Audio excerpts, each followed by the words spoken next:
بسم الله الرحمن الرحيم والصلاة والسلام على أشرف المرسلين. Monsieur le Conseiller de Sa Majesté,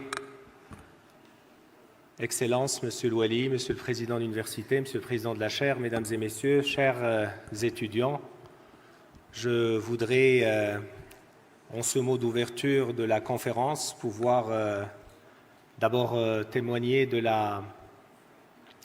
du parcours impressionnant de l'université qui, il y a quelques années, était tout simplement un projet peut-être sur papier, et grâce à la vision éclairée de Sa Majesté, aux actions conjuguées des acteurs, et surtout à un leadership indiscutable de son président et de tout le staff et du corps professoral, vous avez pu réaliser l'irréalisable. Et regardez aujourd'hui le nombre d'étudiants, les infrastructures et surtout le cachet que vous imprimez pour les jeunes d'aujourd'hui qui seront les dirigeants de demain. Donc encore une fois, je pense que vous méritez tous ensemble des applaudissements très forts.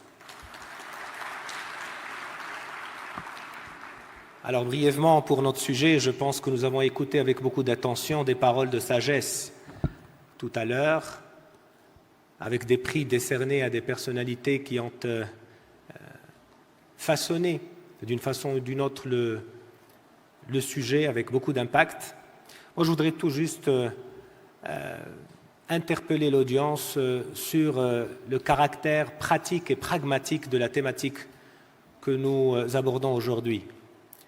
Parce que beaucoup de gens peuvent croire, à mon avis à tort, que la paix, la tolérance, la construction de la confiance, ce sont des paroles d'élite réunies dans un forum pour pouvoir échanger de belles paroles avec une déconnexion et peut-être avec la réalité que nous vivons tous les jours dans le monde entier, avec cette conflictualité grandissante entre les acteurs de quelque niveau qu'ils soient.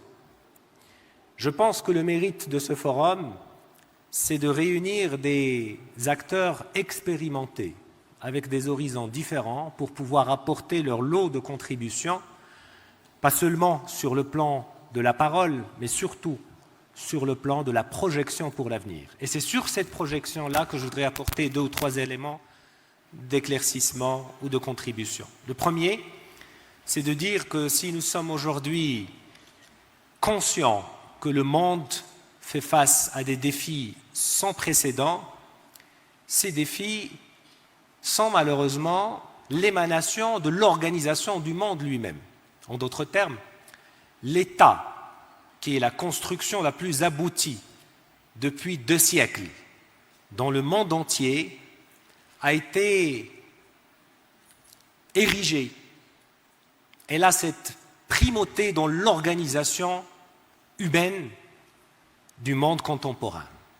Et ce construit, ou cette construction, cet arrangement institutionnel qu'est l'État, peut poser problème aujourd'hui quand il est déconnecté de sa population qui, elle, façonne la dynamique de la société.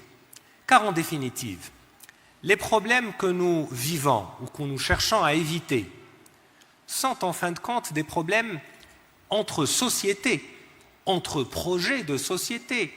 Nous avons écouté avec beaucoup d'intérêt le discours inaugural de Monsieur le Conseiller de Sa Majesté, Monsieur André Azoulay, et effectivement, l'une des paroles les plus marquantes, à mon sens, était le fait que le Maroc a un projet de société alternatif à celui de la conflictualité, naturellement, qui peut éclater entre les civilisations. Donc, faisons attention, mesdames et messieurs,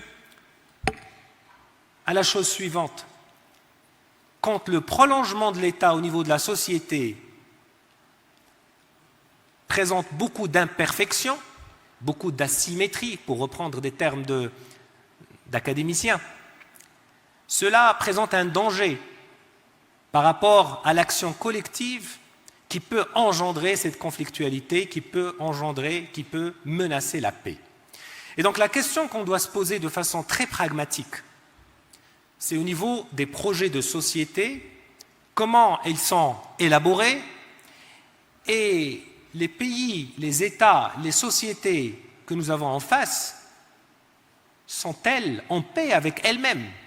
Parce que vouloir prétendre reconstruire la confiance et la paix dans le monde sans être en paix avec soi-même relève, à mon avis, de la chimère et de l'ambition démesurée. Alors, grâce au leadership de Sa Majesté, que Dieu l'assiste, et à la perpétuité de la tradition marocaine en matière de pluralité politique, en matière de présence syndicale, nous avons érigé d'abord notre modèle interne que nous cherchons à fortifier de plus en plus, en matérialisant de façon claire un choix démocratique. Les régimes autoritaires ne seront jamais des régimes de paix, en tout cas pas par la volonté de leur peuple. Et donc notre régime à nous, notre démocratie à nous, est celle qui a recherché ce consensus démocratique qui est la base de l'action collective de notre pays. Je ne voudrais pas prendre beaucoup de temps, mais je voudrais juste qu'on s'assure qu'aux côtés des grands concepts issus de préceptes des trois religions monothéistes, notamment, nous prenons le temps d'asseoir ces concepts sur une organisation sociale forte, sur des curricula, des méthodes d'enseignement et des valeurs. La deuxième et dernière chose que je voulais dire, j'ai écouté avec beaucoup d'intérêt ce qui s'est dit ce matin.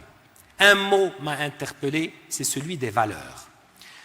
Vous n'êtes pas sans savoir, pour ceux qui font du management ici, que nous assistons à l'ère des organisations pilotées et drivées par les valeurs. Value-driven organizations.